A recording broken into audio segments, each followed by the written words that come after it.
reduced to what we call exceptionally low level in circumstances. So the objective or the main purpose is basically to reduce what we call engagement risk to what we call to exceptionally low level on the basis of providing what we call a positive form of opinion. Together, team. So the goal of what we call reasonable assurance is basically to reduce what we call the engagement risk to an exceptionally low level in the circumstances as to provide what we call a positive form of opinion, as to provide what we call a positive form of expression of opinion. So in other words, when we talk about reasonable assurance, we basically talk about what we call high level assurance. Reasonable assurance is basically high level assurance. Is that understood? If that is understood on Twitter, Emma, Doris, Catherine, and Alan, you gave me yes. You gave me yes. So we can note it down. We say is where. We say the objective is to reduce what's called engagement. Is to reduce what's called engagement risk. We say to exceptionally low level. To exceptionally low level is to reduce what we call exceptional risk, engagement risk to exceptionally low level in circumstances, in what call in circumstances as a basis of providing, we say as a basis of providing what call a positive, we say form of what we call opinion. But I've said the other name for what we call a reasonable assurance is a high-level assurance. Then I proceed to the second type. We call it the limited assurance. Allow me to explain before we jot it down. So whenever we talk about what we call limited assurance, the objective is basically to reduce what we call the engagement risk. The objective is basically to reduce what we call the engagement risk. The objective is to reduce what we call the engagement risk to a level that is acceptable in circumstances, but we basically understand that this risk level at a limited assurance level is much higher than at reasonable assurance level altogether. So in this case, you're basically to provide what you call a negative form of opinion. Together, you're supposed to provide what you call a negative form of opinion. Together, you're supposed to provide what you call a negative form of what you call opinion. A negative form of what you call opinion. Together, so we can put it down. So objective, we understand the objective. Objective, we say is to reduce what I call engagement risk.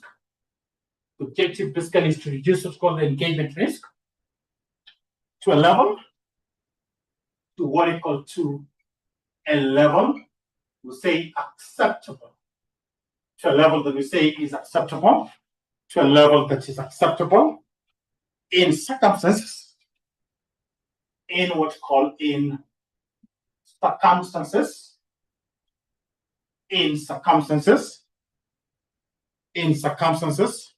but where the risk,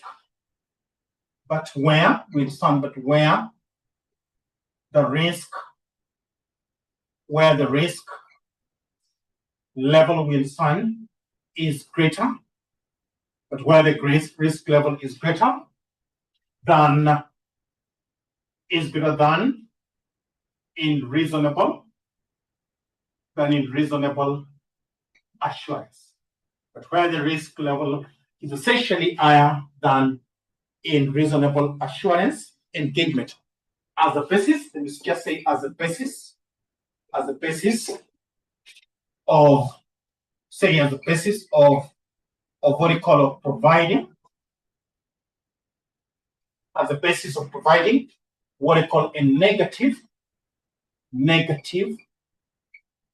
form of opinion, as a basis of basically providing what we call a negative form of opinion. That is the difference between reasonable assurance and high-level assurance. That is the difference between reasonable assurance, which is also the same as a high-level assurance, and limited assurance together. So the key difference, we look at the engagement risk and what form of opinion basically is supposed to provide.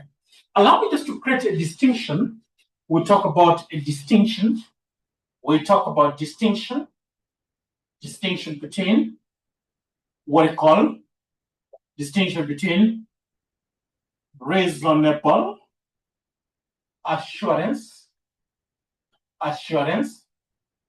and what call limited assurance. So distinction between what I call reasonable assurance and what call limited assurance. So then we have reasonable here, and then we have what's called limited assurance. So from the definition itself, we can basically wait together. We start from the objective, we start from the objective as the formal basis. What is the objective of reasonable assurance? What is the objective of reasonable assurance? Reduction of risk to exceptionally. So we say engagement risk. We just put one word. Engagement risk. We say to what we call to exceptionally low level. Are we together? So the goal of or the objective of reasonable assurance is basically to reduce what's called engagement risk to exceptionally low level. Then on that hand, the objective is reduction. We understand reduction of what we call of the engagement risk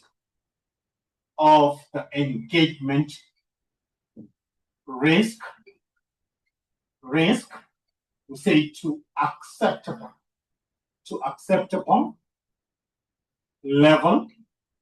The engagement basically to reduce the engagement risk to acceptable level.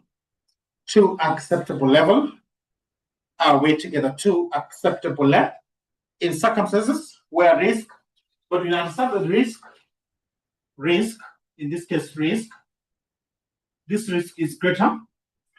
We're saying greater than in what's called assurance, reasonable assurance. So the risk level is greater than in reasonable assurance. So that is the first together. On objective, the basis is objective. Are we together? So engagement risk is high.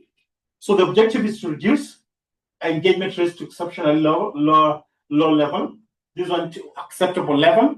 But we basically understand that even that acceptable level, that risk is still much higher than reasonable assurance.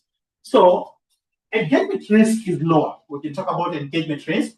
We say engagement, we understand risk is low, but we basically understand that engagement risk compared to the two engagement risk we say is high. Engagement risk definitely we say is high.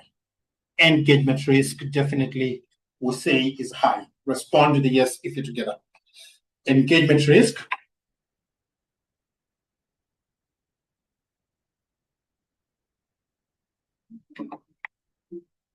So engagement risk is higher. We respond with the yes. So engagement risk is higher. Perfect. So then opinion. We'll talk about opinion. We say positive form of expression. Positive, call it positive form of what we call of expression, of opinion. Positive form of expression of opinion. This is basically negative form, we say, of expression, negative form of expression of what we call opinion. Negative form of expression of opinion. Those are three negative form of expression of opinion. So what is the level of assurance? There's high level assurance. Say the other name of reasonable, we basically high level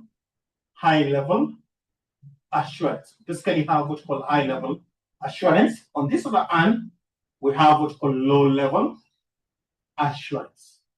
We have what we call the low level assurance. We have what we call the low level assurance. We have low level assurance. So on high level, in terms of procedures that are basically used in high level or reasonable assurance, we have what we call extensive.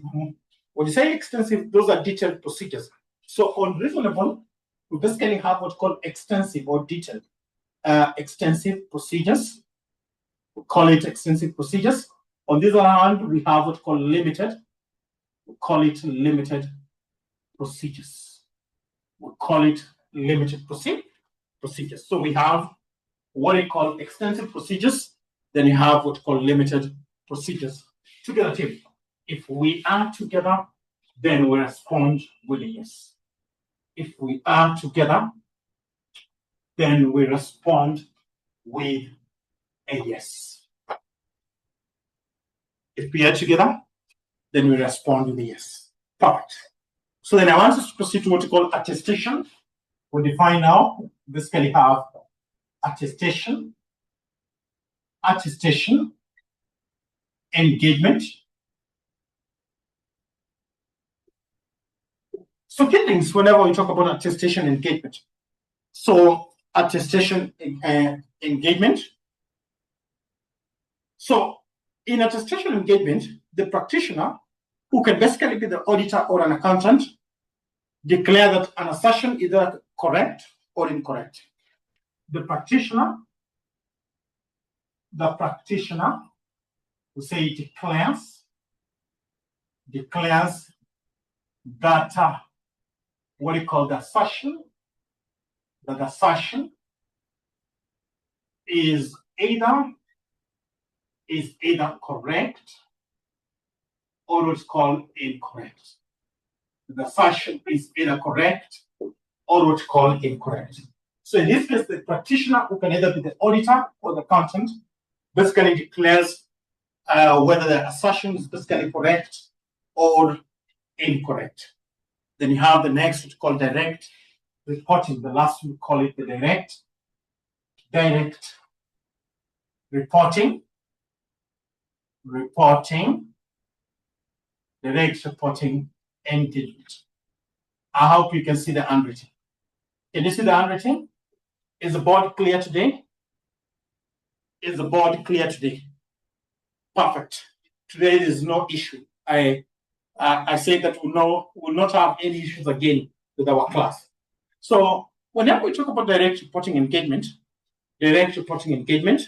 so we basically say on direct reporting engagement, we say a professional accountant is basically engaged to give what we call a special report on some aspect of client affairs. A professional accountant, we understand that a professional, we say a professional accountant is engaged to give what we call a special report on what we call on certain aspect, we call it a certain aspect of what we call of the client affairs, on certain aspect of what we call client affairs. So we have sorted what we call types of engagement, assurance engagement. I've talked about reasonable assurance, which say high-level assurance. I've also talked about limited assurance. I've talked about attestation engagement altogether, which we say a practitioner declares whether a certain assertion is either correct or incorrect. Then I've talked about lastly what we call direct reporting engagement, where we say a professional accountant is basically engaged to give what we call a special report on certain aspect of clients' affairs. Together, team. Are we together? We'll respond with yes if we're together. Any question? Perfect. So then there's an aspect that we basically talked about when you're talking about assurance engagement. And that aspect is basically what we call the engagement risk. Engagement risk. That was basically what we call the engagement risk. I hope you have the assignment for topic 1. The assignment for topic 1. I hope you have the assignment for topic 1. That was basically sent by myself. So then we'll proceed to what we call engagement risk. So the first question is, can we totally eliminate risk? Emma, you copy. Can we do away with risk?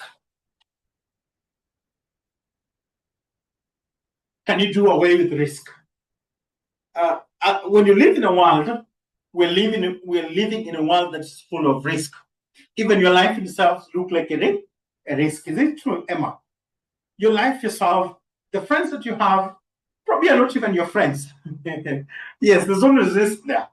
The people that you highly value that are rooting for you are probably not rooting for you. There's always risk everywhere. And we always say that the only person that you can trust first is God. Then you trust yourself. That is the most powerful person altogether. Then the only person that you can trust is the Lord Jesus Christ. Then after the Lord Jesus Christ, then it is you. So basically, when you talk about the engagement risk, that was very synonymous. When we are talking about reasonable assurance and the limited assurance, what is the engagement risk? So this is basically the risk that a practitioner, who is either an accountant or an auditor, will give what you call opinion, will give what you call inappropriate opinion. So when you say engagement risk, this is the risk that a practitioner, who is either an accountant or an auditor, will basically give inappropriate opinion when the subject matter of information is materially misstated altogether. So say the risk, we basically say risk that we say the practitioner, we say will give what we call inappropriate opinion, will give what's called inappropriate opinion. The risk that the practitioner will basically give inappropriate opinion when the subject matter, when the subject matter is materially misstated. The subject matter, we say, essentially is materially misstated. So whenever we talk about engagement risk, they're classified into two. Whenever we talk about engagement risk, we say classified into two. Together, team. So we have this classified into two. We have them being classified into two. So the first one will basically risk that a practitioner has no direct control. So number one, the ones that practitioner, we say has no, we call it direct control. These are risks that the practitioner does not basically have what we call a direct control. Then the second, we call it risk that practitioner has control. Risk that we say the practitioner who basically say has what we call control. So there are two aspects of the risk. We have those risks that the practitioner basically has no control of. Then we have the risk that practitioner basically has control over. So allow me to give those two. The ones that it does not have control over, we have what's called the inherent risk. Inherent risk. And then we have what's called the control risk. However, the last one, which is the risk that the practitioner basically has control over, we basically call it the detection. We call it the detection risk. Have we discussed these types of risk? Have we talked about these types of risk? Somebody say yes or no. Did Malema talk about this risk when you are discovering topic 1?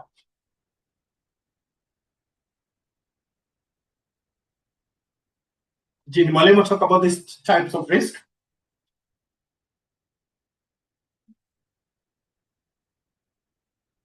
So allow me just to explain, because we did talk about them. So I've said that inherent risk and control risk, the practitioner has no control over.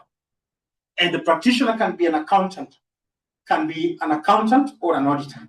Are we together? And I basically said that an auditor is an accountant, but an accountant is not an auditor.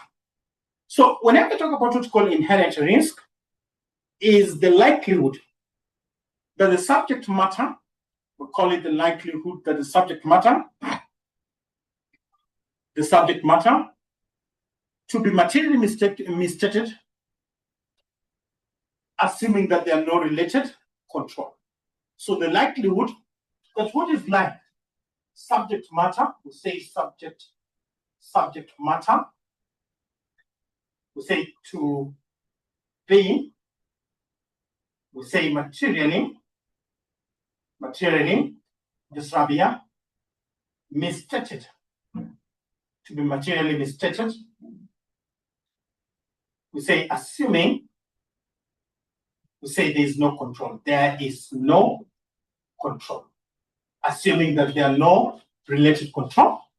Assuming that there is no related control. Yes, apple. Then I have what we call the control risk. So this basically touches on what we call control, ICS, internal control systems.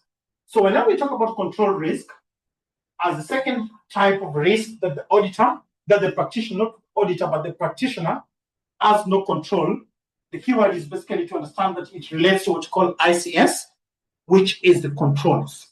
Are we together? It basically relates to the ICS together. So this is basically internal control fails to detect. We say internal control, we understand that internal control, we say fails to detect. We say it fails to detect. The internal control basically fails to detect. The internal control basically fails to detect. Fails to do what? To detect.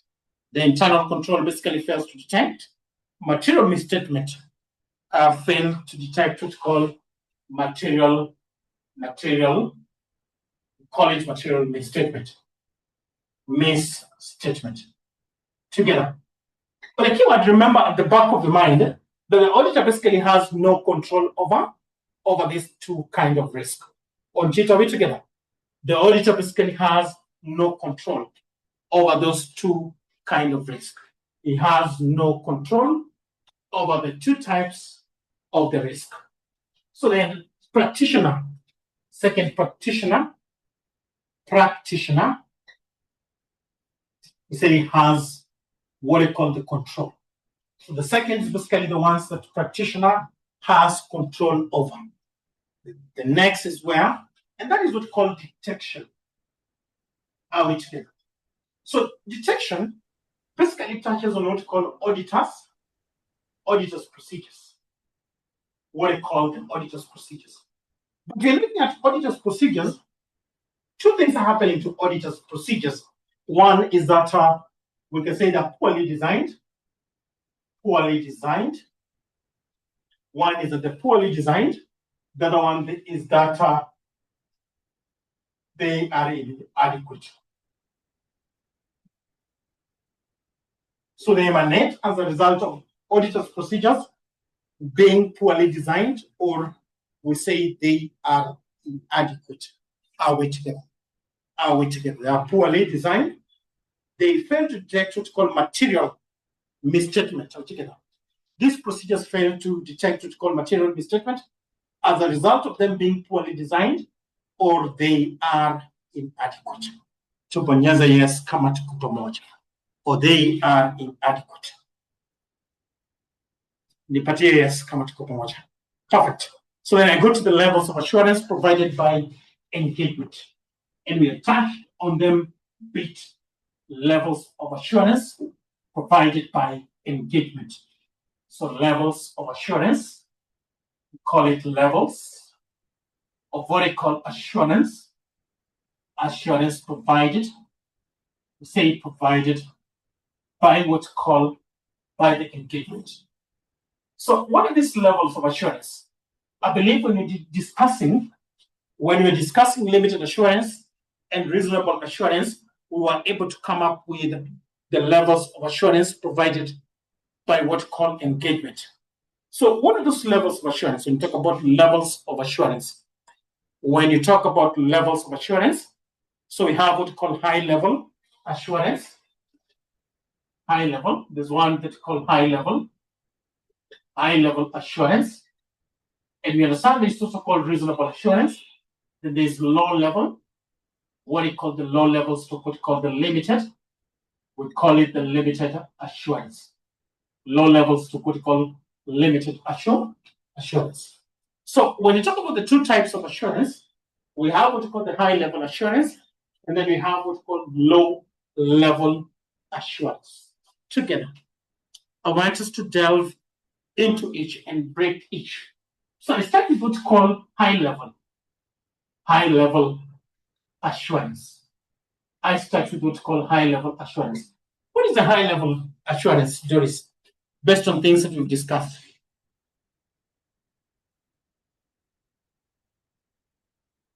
So we understand practitioner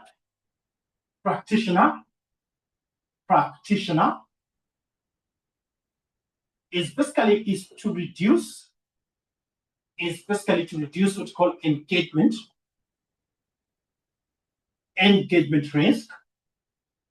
risk to what we call to an exceptionally low level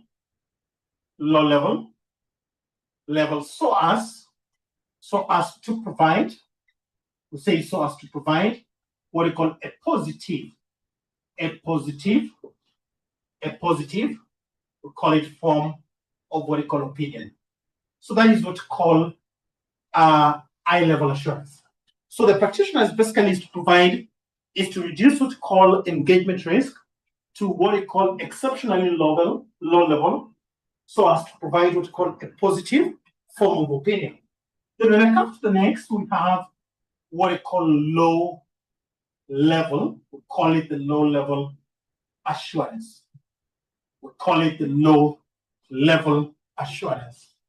The next, we call it what we call the low level assurance. The next, we basically call it the low level assurance. So on low level assurance, the practitioner is basically to do what? Is to reduce risk, but is reduce what's called the risk, and you say to acceptable. We say to acceptable level is basically to reduce the risk to acceptable level. But into bracket, risk level is higher than in what's called high level assurance. So basically, the practitioner, who can be an accountant, is basically to reduce what we call engagement risk. And we talked about those risks, the detection, the inherent, and the control risk to acceptable level. But you're basically saying that those risks, if you look at them and compare them with the risk level at high level assurance, they're still much higher. Are we together? They're still much higher. They're still much higher.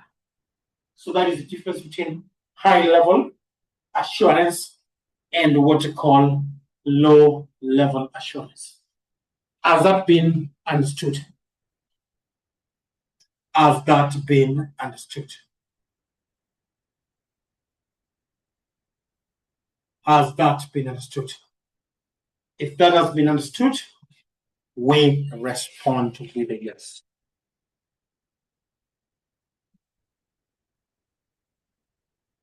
If that has been understood, we respond with a yes. Perfect, Shady.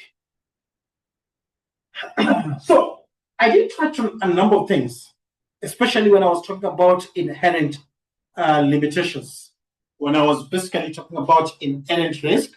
We were just basically talking about inherent risk, basically being what we call the likelihood of the subject matter being materially misstated as a result of related controls not being there.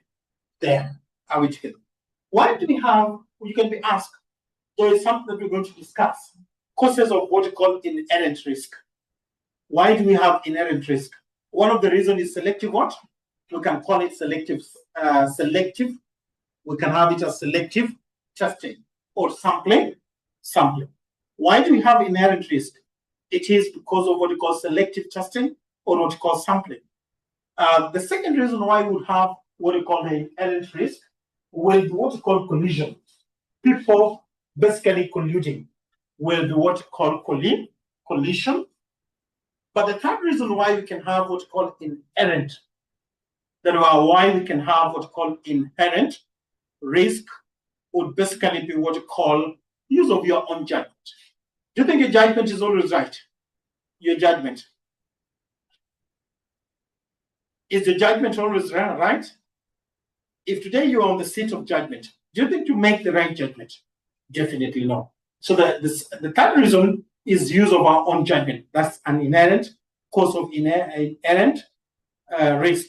But it can also have limitations of accounting and the ICS system together. Limitations of what we call the accounting and what we call the IS system. Are we together? Limitations of the accounting and the IS system. Tubonyeze yes kama tuko sawa. Mpaka hapo. Are we together? We'll respond with a yes. Perfect. So then I want to talk about acceptance. What do you call the acceptance? We call it the acceptance.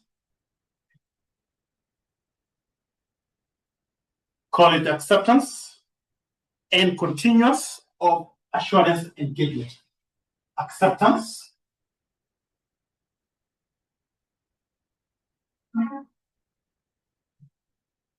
and what we call and continuous. Acceptance is what we call continuous of assurance engagement. Of what we call of assurance engagement. Of assurance engagement.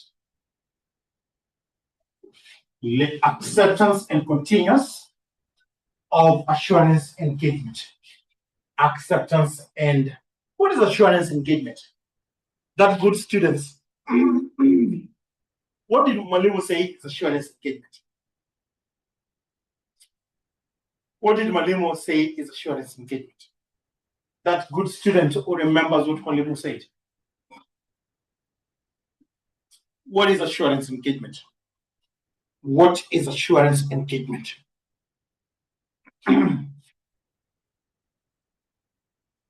What did Mwalimu say is assurance engagement? So we're talking about acceptance and continuous, acceptance is what we call continuous of. So what are the conditions where a practitioner should accept what we call assurance engagement?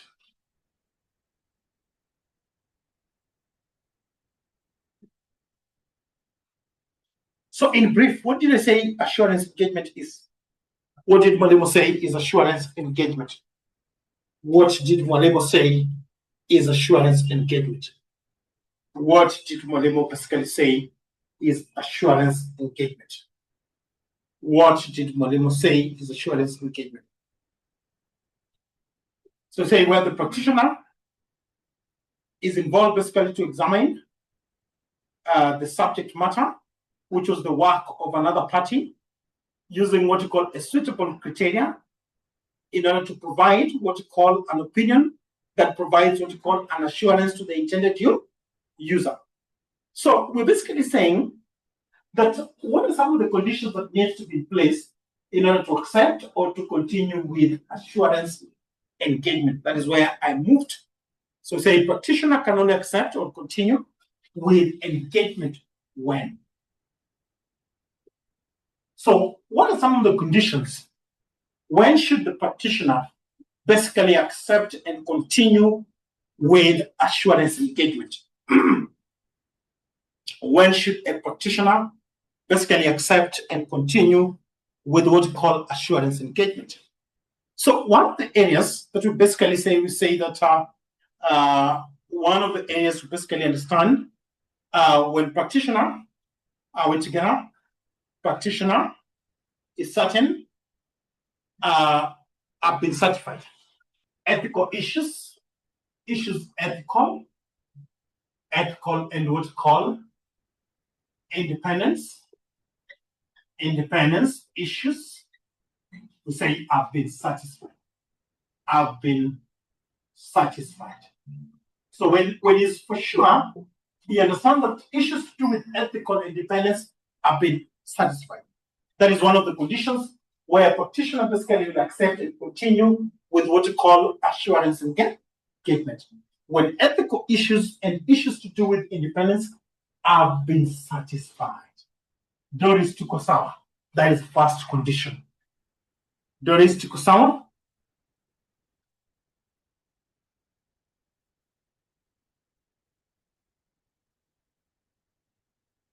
Are we together? So the second is that the people who perform assurance engagement, the practitioner basically certified that those that are going to be charged with assurance engagement have what we call appropriate competency. Persons, we say performing, have what we call appropriate, we call it appropriate, we say competency, and what we call the persons basically performing assurance engagement have appropriate competencies and capability. So that is the second, capability. That's the second for acceptance and continuous with assurance engagement together. Acceptance and assurance of assurance engagement.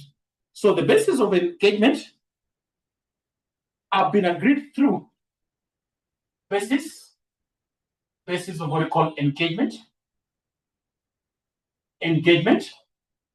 We say have been, we understand agreed, have been agreed through.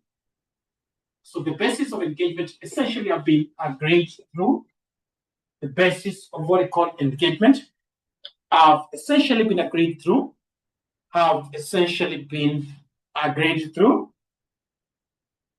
Through what? We have precondition. One of it is preconditions of assurance engagement are present. Preconditions, we say pre-conditions of what we call assurance engagement, we say are present, are basically present. So the preconditions of assurance engagement are essentially present. That is the first. But you also understand that issues to do with confirming that there's common understanding between practitioner and engaging party. Understanding, what's called understanding between what we call the practitioner and what's called the engaging, and what's called the engaging party. So there is definitely what we call understanding between what we call the practitioner and what we call the engaging party. There's definitely understanding between the practitioner and the engaging party. Who are the engaging party? A three-party relationship. Who are the engaging party? A three-party relationship. Who are the engaging party in assurance engagement? A three-party relationship. At least Mwalimu Ajue, all of us were following. Alan, our representative. Who are the engaging party in assurance? In Yakabi, we have the practitioner, responsible party, and then lastly, who is that? And the user or the intended user. Are we together? And preconditions for engagement. I want to break it on preconditions. We talk about preconditions, conditions of what we call of engagement. Preconditions of what we call engagement. Preconditions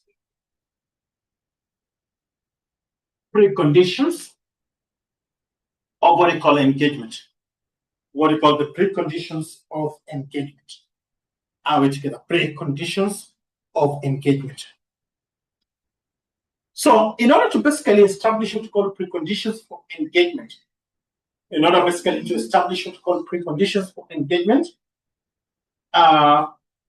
conditions for assurance engagement, the practitioner basically should determine a number of things altogether. Are we together? What are those things that need to be a number of issues to be determined? The number of issues to be determined before basically establishing conditions for engagement. What are these issues that need to be underlined? Roles and responsibility of appropriate parties. Roles, what we call roles, and what we call responsibilities of what we call of appropriate parties,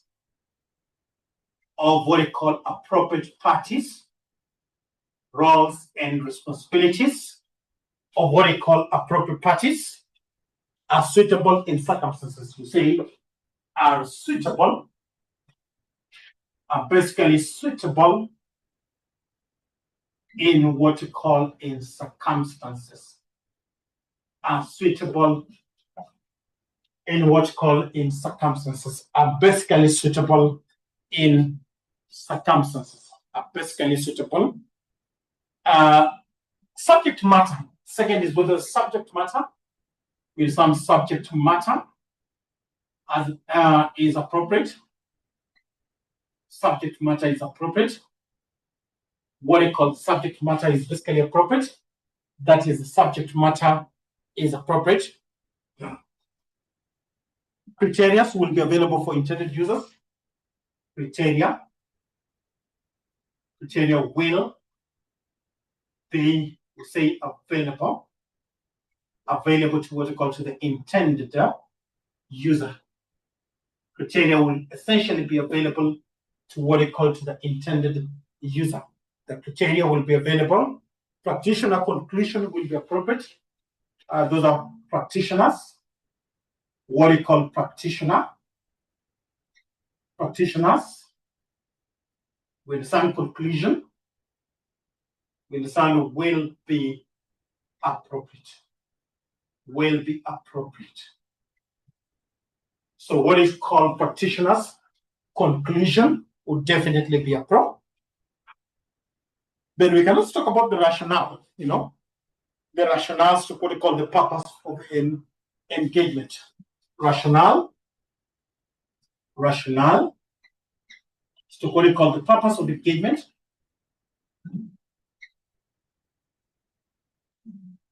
Engagement. This can you say exist? Is there rationale behind the engagement? Is there a personal rationale behind engagement? So the purpose of engagement, rationale, to what we call the purpose of what we call engagement. Together, those are preconditions for assurance engagement. Perfect. So then I want to talk about content of assurance engagement, what we call the content of assurance engagement. Then I will draft a simple assurance engagement. Content, what we call content, what we call the content of what we call assurance engagement. What we call the content of what we call assurance engagement. We have what we call the content of assurance engagement. So what does assurance engagement basically encompass? At the top of it, we have the title. We have the title. Then we have addressee. where you can say board of director XY Limited Company. So we have what you call the practitioner signature. Practitioner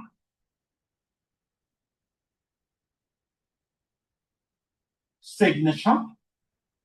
We have the practitioner signature. We have what you call the practitioner signature. We have the practitioner address. Practitioner address. Practitioner address. Practitioner address. We can also talk about content of practitioner. Content and practitioner's conclusion. That is the body content and what you call practitioner conclusion. Content to what you call the practitioner's conclusion. The content to what you call the practitioner's conclusion. Then identification of applicable criteria. Identification of applicable criteria. Identification of what you call applicable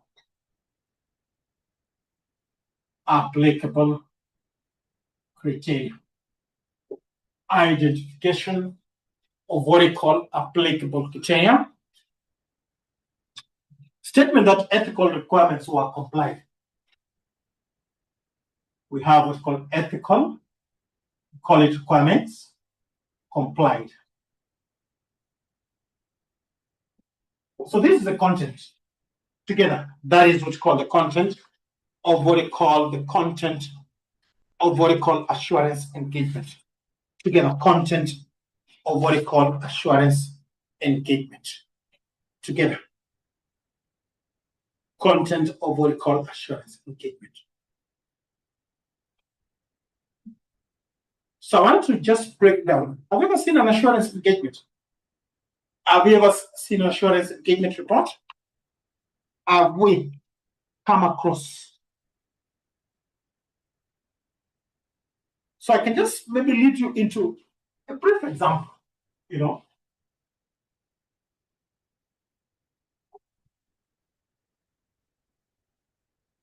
With a brief example.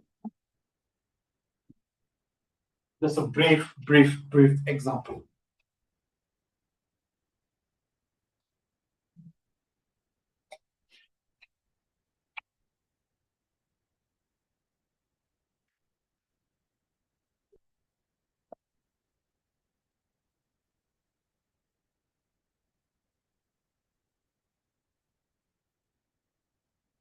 So you can have what's called independent. I just break used on top independent. Independent. Call it assurance engagement.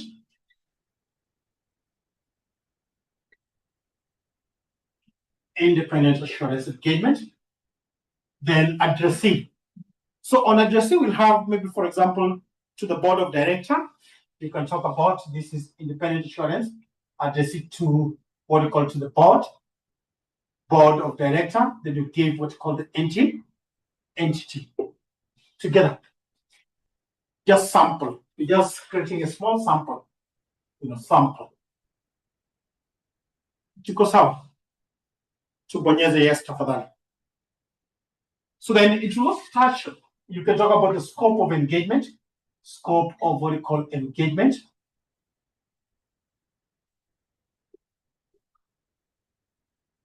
Talk about the management responsibility as a paragraph responsibility. We'll have the practitioner's responsibility. You'll highlight also practitioner's responsibility. So then you have what's called the basis of assurance procedures. We'll have what's called the basis of what they call assurance procedures. How did you come with assurance procedures? What is the basis? On this, you'll have issues to do with inquiry. How did you arrive at that opinion inquiry? We have issues to do with examination of documents, examinations.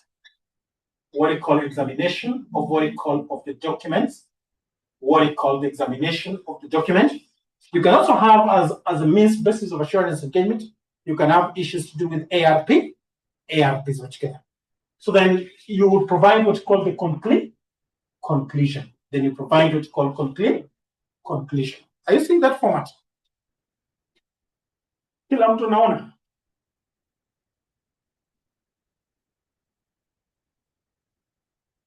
Are we seeing that? Then you have the conclusion. Then you can have the part for restricted use, where you say prepared for the intended use, for the specified users altogether, only for the purpose of this. Then there will be signature signed. You have the signature, you sign, you give the practitioner's name, you have the date, and you can provide it, okay? So down here, you can have the signature for the practitioner, practitioner's name, you can have the date, and then you can have location, but not create what you call location. So you can have that and that. So that is on what you call a simple format of what you call assurance engagement. Give me yes if we're together. Kama tuko pamoja, tubonyeze yes. Kama tuko pamoja, tubonyeze yes. Thank you so much, Sheti.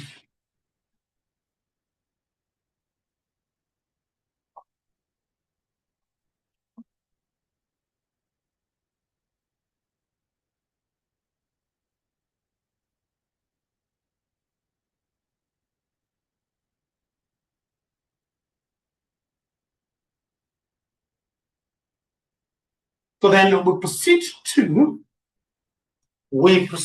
to, those are the types of assurance engagement. Types of assurance engagement, assurance and non-assurance engagement. Types of assurance and non-assurance engagement. So we call it specified,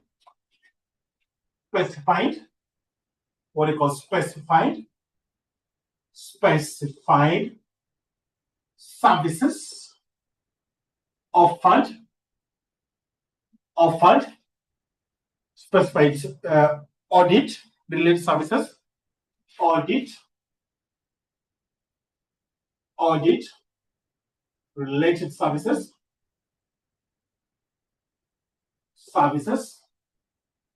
provided, say, by accountants. So what you call specified audit related services provided by what you call accountants. So what you call the specified audit related services provided by what you call by the accountants.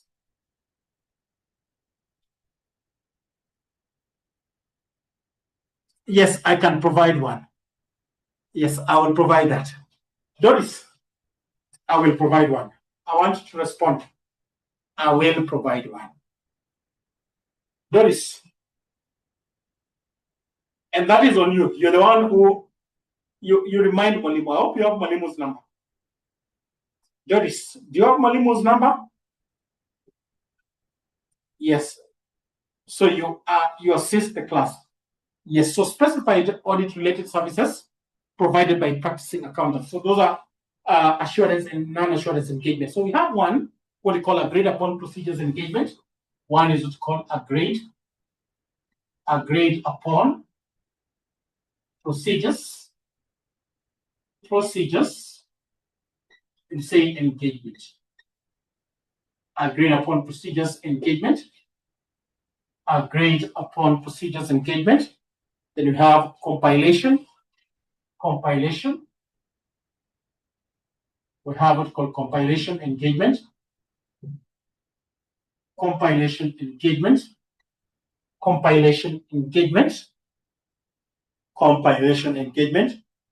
We have what's called review engagement.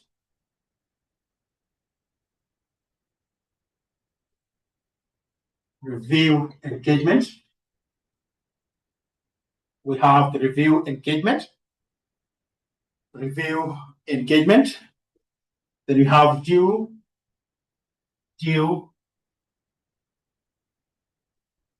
diligence,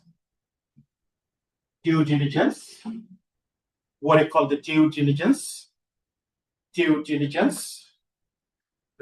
engagement,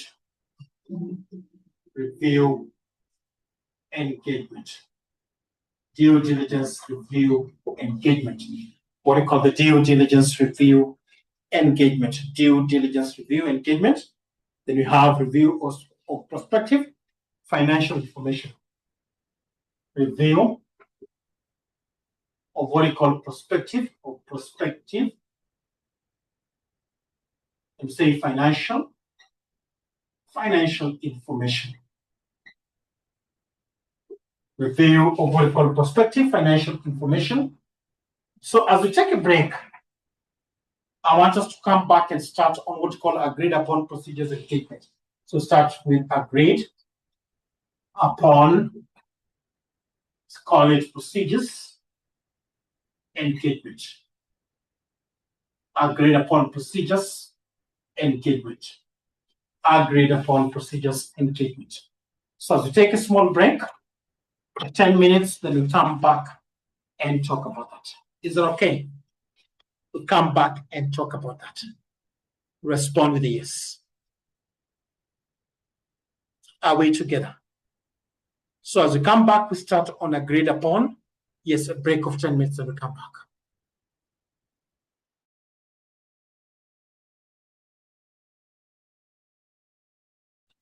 We can resume. Now we respond with a yes. If we are there, then we respond with a yes. If we are there, then we respond with a yes. So perfect. So we start on what we call agreed upon procedures. Agreed upon procedures. And when we talk about agreed procedures, we basically understand that a practitioner, on agreed upon procedures, we basically understand that a practitioner is engaged to carry out. Practitioner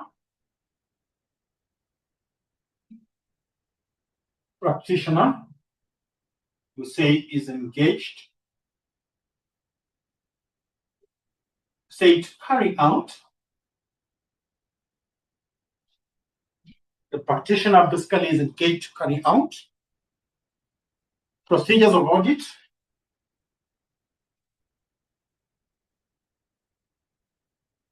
of what we call of audit nature,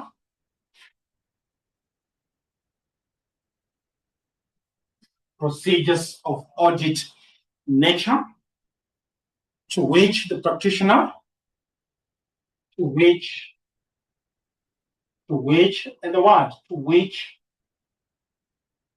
practitioner and what's called and engaging, to which what's called the practitioner and engaging party, to which the practitioner and engaging, to which practitioner and engaging party, and any relevant and any other relevant party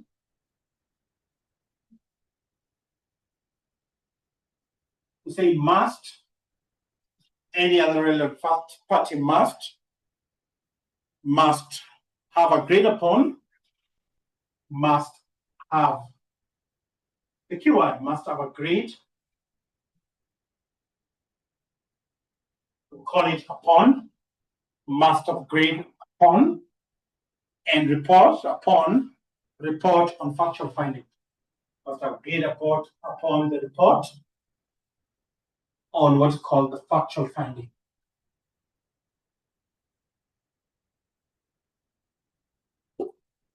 So when you talk about agreed upon procedures, the practitioner who is an accountant is basically carrying out procedures of audit nature, to which the practitioner, engaging party, and any other relevant parties must have agreed on a report on the factual finding.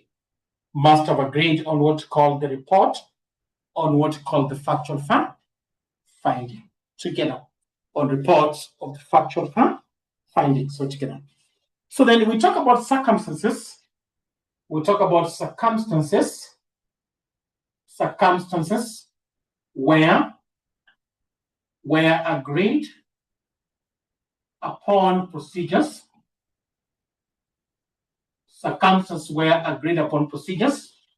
Circumstances where agreed upon procedures.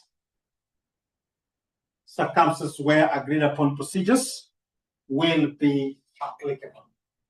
Will be applicable. Will be applicable. So circumstances we say where agreed upon procedures, circumstances where agreed upon procedures will be applicable. But again, at the back of your mind, I want you to remember that whenever we talk about agreed upon procedures, Shady, are you there with me? We have the practitioner, the relevant parties, are we together? The relevant engaging party. We have three people here. Practitioner, engaging party, and any other relevant party. They both agree on the report of the factual finding. All of them agree on what you call on the report of what you call the factual finding. All of them agreed on what you call the report on what you call the actual factual finding. Tuko sawa. Tubonyeze yes. Tubonyeze yes kama tuko pamoja. All of these parties, the engaging party, the practitioner, and any other relevant party, they basically agree on the report of the factual finding. So then I basically come again that circumstances where agreed upon procedures are applicable. Circumstances where we have agreed upon procedures basically are applicable. When we're investigating fraud and irregularity, when you're investigating what's called fraud and irregularity, one is call it investigating what you call fraud and what's called irregularity. So this is irregularity, investigating what's called fraud and what's called irregularity. The second, we can talk about verifying insurance claim. We call it verifying what we call insurance claim. Verifying what we call the insurance claim. Verifying what we call the insurance claim. So that's the circumstances where agreed upon procedures are necessary. We have issues to do with reporting on non-financial data. When you're reporting on what you call on non-financial data. When it comes to reporting on what you call the non-financial data. When it comes to reporting on what you call the non-financial data, then we have general principles on agreed upon procedures. Reporting on non-financial data. So then I talk about NB general principles. We talk about general principles on agreed upon procedures. So, Doris, if you ask circumstances where agreed upon procedures will be applied, when you're investigating fraud and irregularity, when you're verifying insurance claim, when you're reporting on what you call the non-financial data, in those circumstances, agreed upon procedures are applicable together. Agreed upon procedures, we basically understand are applicable. In those circumstances, we understand that agreed upon procedures are essentially applicable. agreed upon procedures are essentially applicable. Noted. You give it a yes if that is noted. You give it a yes if that is noted. If that is noted, we respond with this.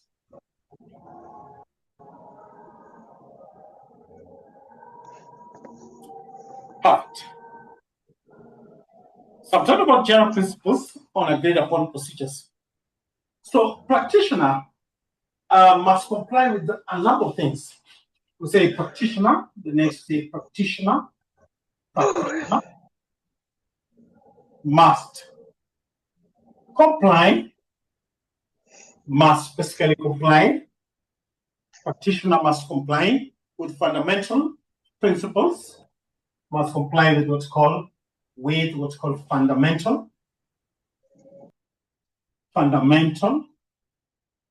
We have what's called fundamental principles.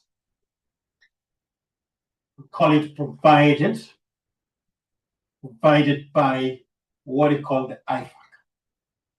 IFSC. What is IFSC? And I want to ask, which one is the third topic in audit? AA. If I have, did I provide the course outlay? The third topic in audit. What are we going to, or as the third topic in audit? IFSC. So, we say a practitioner or a professional accountant should comply with the fundamental principles that are provided by IFSC. So, what is the third topic and what is IFSC? Third topic, legal and professional framework. Perfect. Legal and professional framework. Are we together? So when you talk about the legal and professional framework, these are guidelines. When you talk about these professional bodies, the guide auditing and accounting, those professional, what is IFSC in full?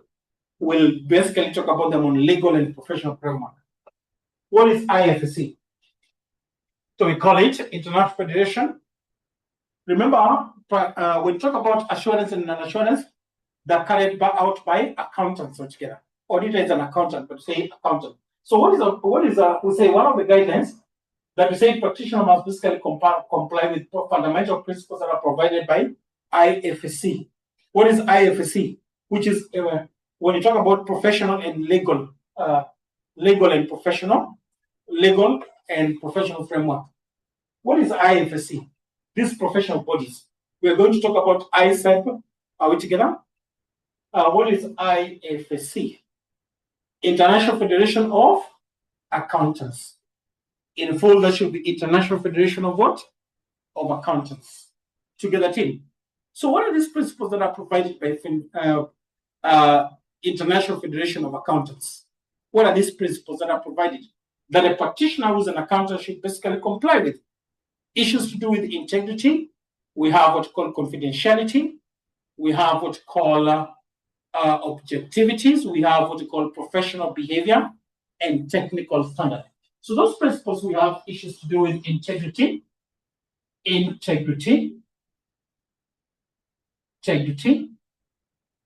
We have what's called confidentiality. We have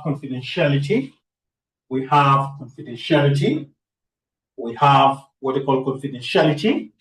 We have what we call professional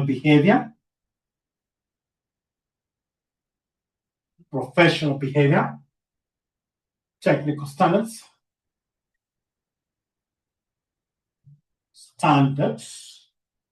So we have the technical standards, and then we have what they call objectivity. So these are provided by International Federation of Accountants. But you're going to talk about this professional body, legals and professional bodies. Are we together? We respond with yes. We respond with yes.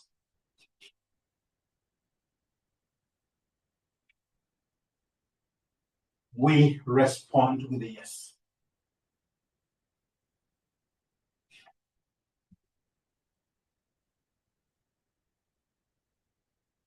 So when you talk about a professional, When you talk about agreed upon procedures, independence is not a requirement. Do we require independence when you want the three parties to agree on the report of finding? Is independence an ethical requirement? So we basically understand as an NB, we need to understand that as an NB. As an NB, we need to understand that independence,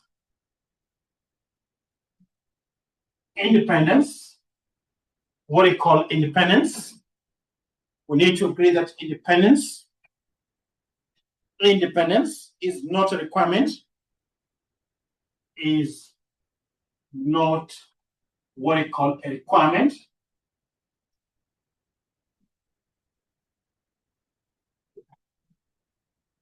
on agreed upon engagement. On what you call agreed upon engagement. So when you talk about independence, it is not basically a requirement, is not a requirement on agreed upon procedures. On agreed upon procedures, because you basically require those three parties to agree on a report of factual finding. So therefore, we basically need to understand that independence is not basically a requirement on what you call on agreed upon procedure, on agreed upon procedures. So what are these matters that should be agreed on? Matters, we call it matters to be agreed on. Matters to be essentially to be agreed on. What are these issues that needs to be agreed upon? Number one, the nature of engagement. That is one of the issues that needs to be agreed on. Nature of what we call engagement. We have what's called the nature of engagement as one of the issues that needs to be agreed on. Nature of engagement. We have purpose of engagement. What do you call the purpose? Purpose of what we call engagement. Purpose of what we call engagement. Purpose of the engagement. We have what's called the purpose of engagement. We have financial and non-financial information. Financial and what we call the non-financial. So the financial and non-financial information, that's an issue that needs to be agreed on. But you also have nature timing. Nature. We have timing and what's called extent. And what's called the extent of specific procedures to be applied. Of what we call of the specific procedures we say to be applied. So these are issues that need to be agreed on. Apart from this, what are some of the issues that needs to be agreed upon by the parties involved? So we said report, again, anticipated report on factual finding. Remember, anticipated on our definition, anticipated report on what you call on the factual finding. Anticipated report on what you call the factual finding. Anticipated report on what you call the factual finding. Are we together? Together.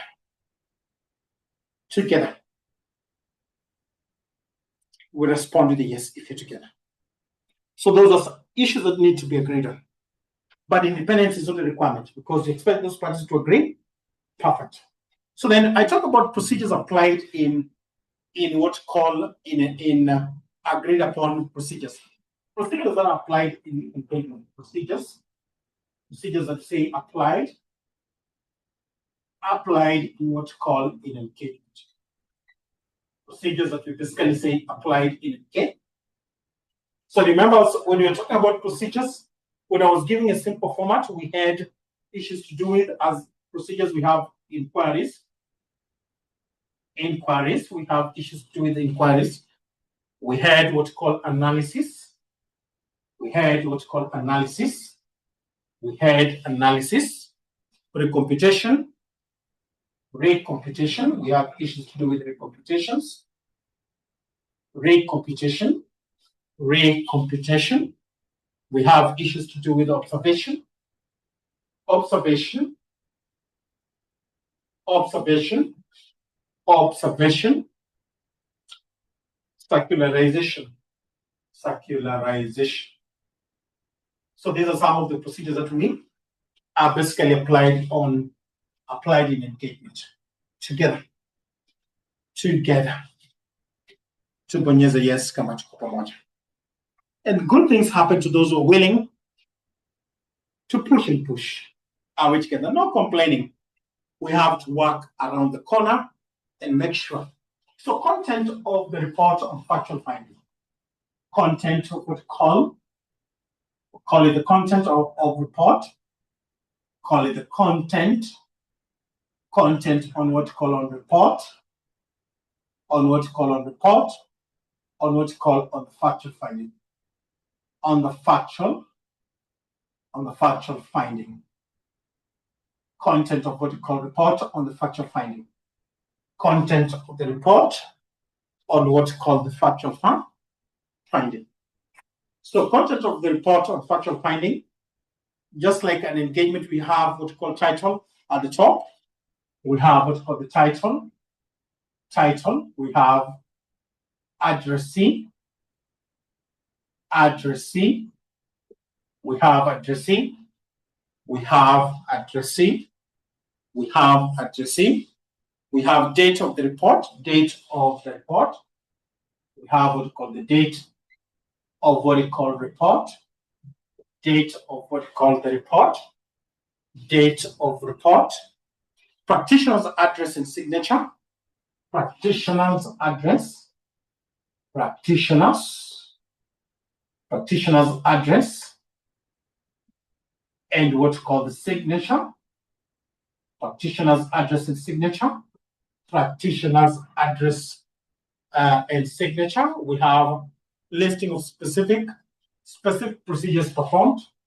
You could also list specific. We have procedures, and which we've noted the specific procedures. We call it performed. Specific procedures performed, and that is a list of specific procedures that are essentially performed. The list of what we call specific procedures that are performed. Statement that procedures were, those procedures that were carried out were agreed with the recipient. Are we together? So we are finished on agreed upon procedures. Tumelawana. That is the end of agreed upon procedures.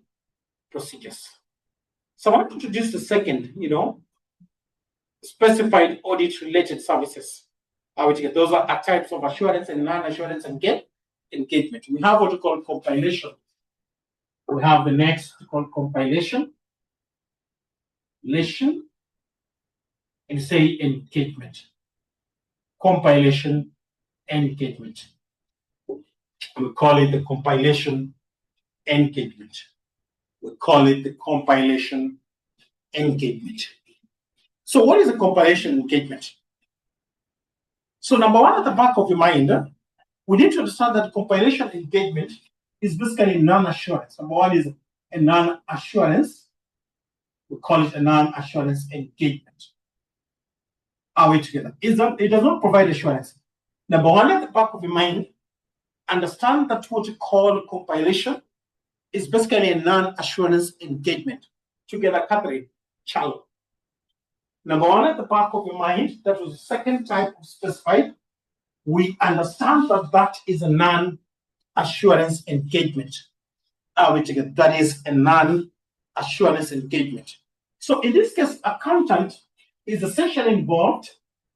Accountant, we know, is involved. We understand that the accountant is specifically involved. We understand that the accountant is involved. In this case, accountant is involved. To use accounting expertise, is involved to use what's called accounting. What is called accounting. expertise, to basically use what you call accounting expertise, to basically use accounting expertise, as opposed to audit, to basically do a number of things. To collect, one is to collect, summarize, to use accounting expertise to basically collect, to summarize, collect, classify, and summarize, classify, and say summarize, and summarize, classify, and we say summarize, and summarize financial information. So it doesn't use the auditing skills altogether, summarize financial information, but this basically uses accounting skill. So at the back of your mind, whenever you talking about compilation, it is a non-assurance engagement. As opposed to auditing, we have accountant using the accounting expertise basically to collect, to classify, and to summarize what's called the financial information. To kusaba, and to summarize what we call the financial information. Nataka yes kama tuko pamoja. So if you carry out a compilation engagement, so what are they? What are content of compilation engagement? You can be asked, or the compilation engagement content of what we call compilation engagement. What we call the content? We call it the content of compilation engagement. What we call the content? We call it the content of compilation. Call it the content of what we call of compilation engagement. Content of what we call the compilation engagement. Content of what we call the compilation engagement. So on compilation engagement, we have the title.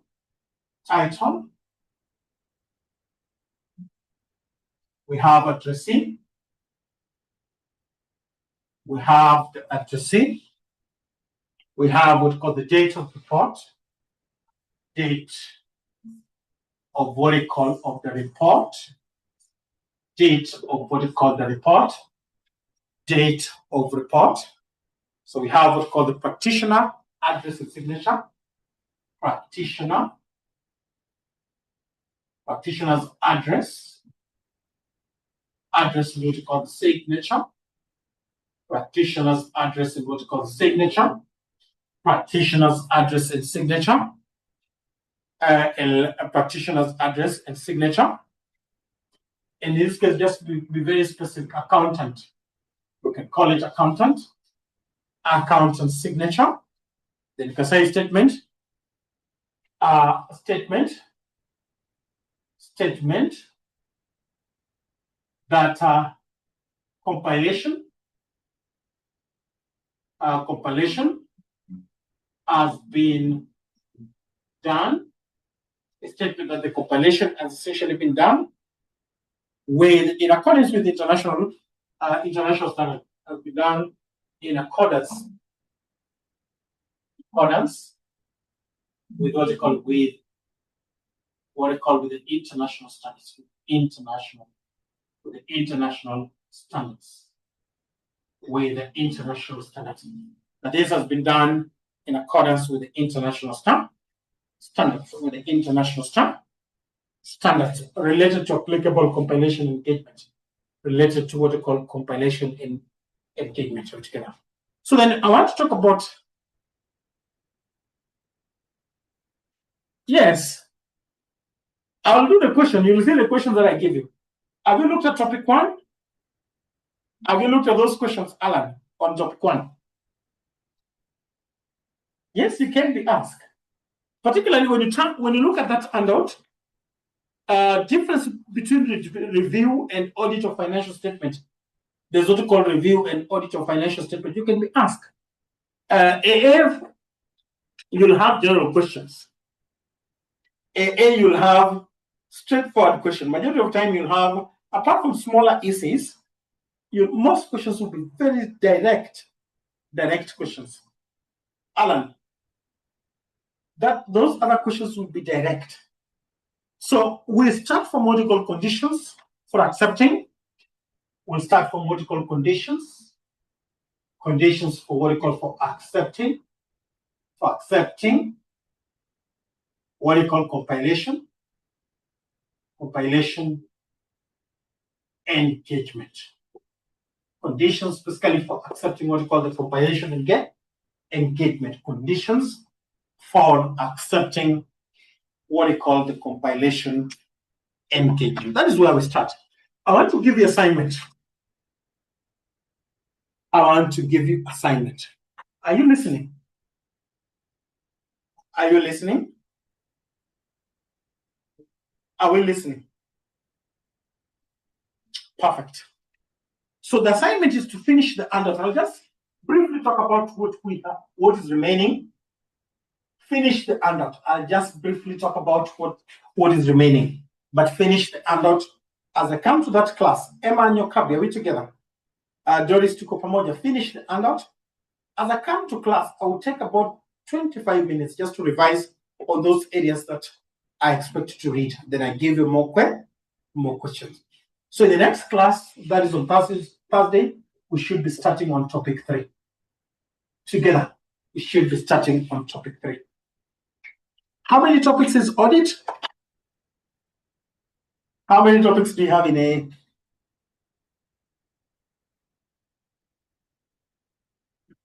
How many topics do you think we have in A?